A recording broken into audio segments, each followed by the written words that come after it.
Hi everyone, today it is all about the firewall.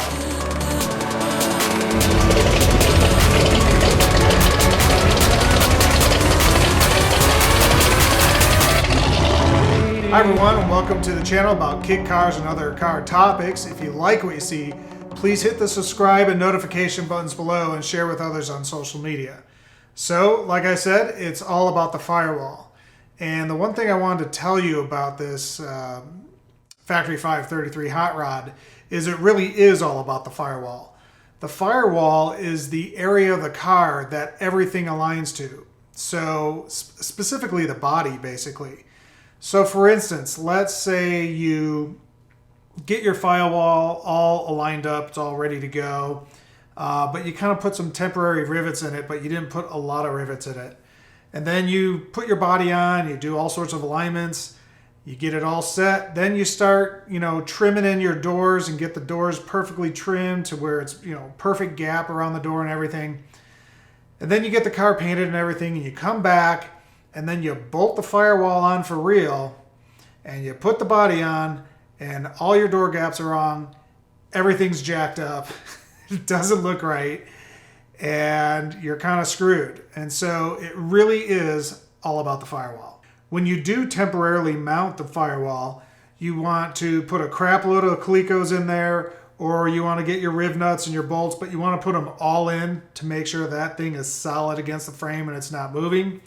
You also probably want to make sure that if you're going to coat that firewall with anything, that it's not in the way of the frame and it moves the frame back. Or if it is, at least you haven't done any body work until that is permanently mounted. So if you're painting and doing all that kind of stuff, you're gonna kind of like find out that difference between everything. So today I'm gonna do a little bit of alignment on that, but I'm taking it in steps. I'm not gonna try to do it all at once. I'm gonna do it in steps because I know it's so important, and just take it in steps and review and review.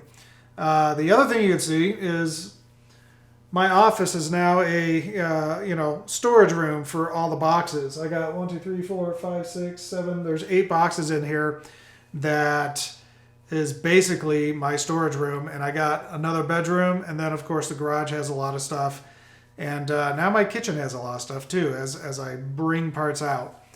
One of the hardest parts of this whole process is actually putting in the floorboards. Because of all the frame bars that are coming up to the firewall, it is really difficult to get that thing in there without scraping into something or knocking into something.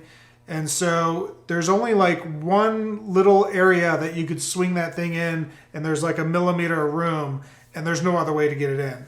So, and this stuff I think is like 3/16 aluminum, so it's pretty thick. But I'm always worried about scratching the frame and stuff, so I'm trying to protect myself with that.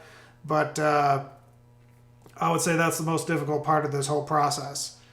So what I'm going to do is get everything in place, clamp it up, mark it with the markers, and then I don't think I'm going to drill a day. I'm going to wait until I see what's coming down the pike, because I know that there's a lot of stuff going in behind the firewall, so stuff behind the dash, like air conditioners and fuse panels and all that kind of stuff.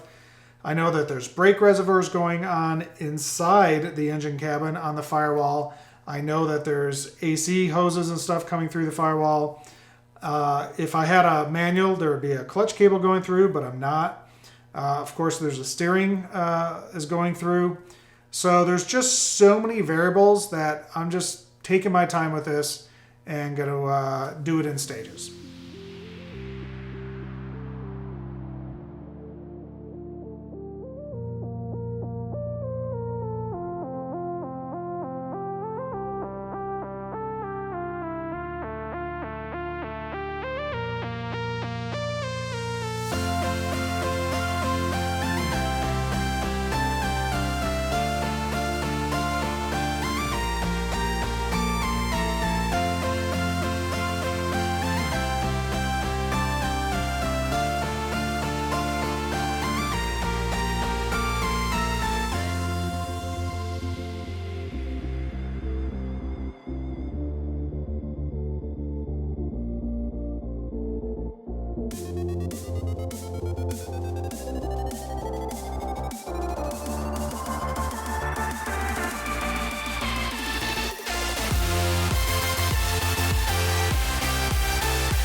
Alright, so a quick update. We got the firewall in temporarily just to mark our lines. We got all our other aluminum panels, the main panels, set up to mark our lines. I set up a makeshift table so I could have finished parts or spread parts out or whatever, have the manual on it, because the manual doesn't have to be there all the time. And kind of organizing, but some of these boxes are disappearing pretty quick as I rummage through all this stuff and put it together, throwing parts in places that they need to be. Of course, I need to paint those. And then over here, I got some rear end parts back there in a box, and I have some aluminum parts in the trunk of the car right now. So that wraps it up for this one, but stay tuned for the pedal box in the next video, and have a great day.